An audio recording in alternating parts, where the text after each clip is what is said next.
Salut tout le monde. Aujourd'hui, on se retrouve pour parler brièvement d'une série thaïlandaise, The Stranded. คนที่จะเดินทางออกจากเกาะในวันนี้เรือเที่ยวสุดท้ายสู่รอบเวลา 18 นาฬิกา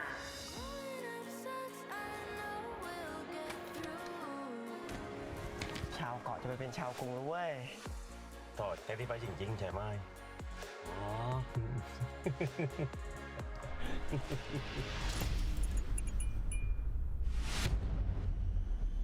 ข้ามขึ้นรถเร็ว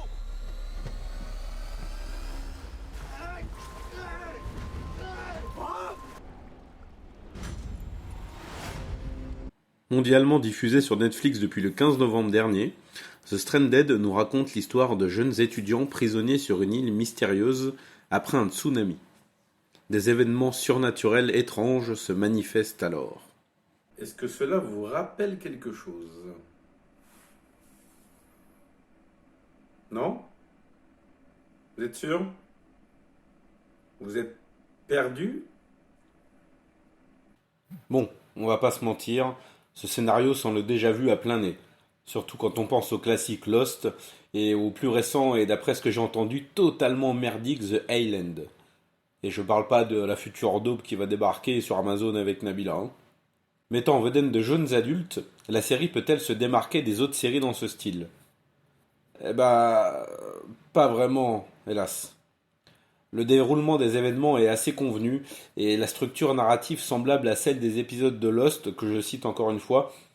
On revient sur le passé de chaque personnage dans chaque épisode et certains phénomènes qui se passent sur l'île semblent vraiment familiers.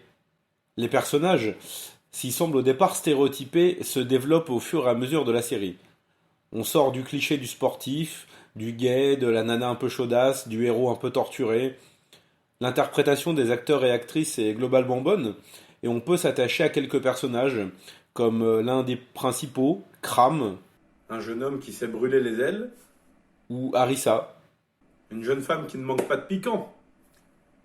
Bref, malgré des éléments un peu convenus et certaines choses déjà vues, je vais pas mentir, j'ai pas passé un mauvais moment devant The Stranded. L'ensemble est soigneusement emballé. Il y a quand même quelques petites surprises, quelques éléments un petit peu intrigants qui, j'espère, auront des réponses dans l'éventuelle saison 2. Mais pour faire bref, j'ai passé un moment plutôt divertissant. Rien d'exceptionnel, c'est clairement pas la série de l'année ni la série du mois. Mais ces 7 épisodes se suivent plutôt bien. C'est plutôt assez bien réalisé. Comme je l'ai dit, le casting est plutôt correct. Et il y a une bonne dose de mystère et de personnages correctement développés pour susciter l'attention. Donc oui, je vous conseille The Stranded, pas en priorité, mais si vous cherchez une série asiatique à voir sur Netflix, que vous aimez un petit peu le genre, vous pouvez tout à fait vous lancer, je pense que vous serez satisfait. Voilà, c'est déjà tout pour cette mini critique, j'espère qu'elle vous a plu. Si vous pensez que The Stranded peut intéresser du monde, n'hésitez pas à partager la vidéo sur les réseaux sociaux, à mettre un like pour faire vivre la chaîne et pour mettre davantage en exposition les films et séries dont je parle sur ma chaîne. Si mon contenu vous plaît, n'hésitez pas à vous abonner, activer les notifications pour être sûr de rien louper des différentes sorties de la chaîne. Et moi, je vais vous souhaiter une bonne soirée, un bon début de semaine. Et n'oubliez pas, regardez du cinéma asiatique parce que vous savez que ça déchire. A plus!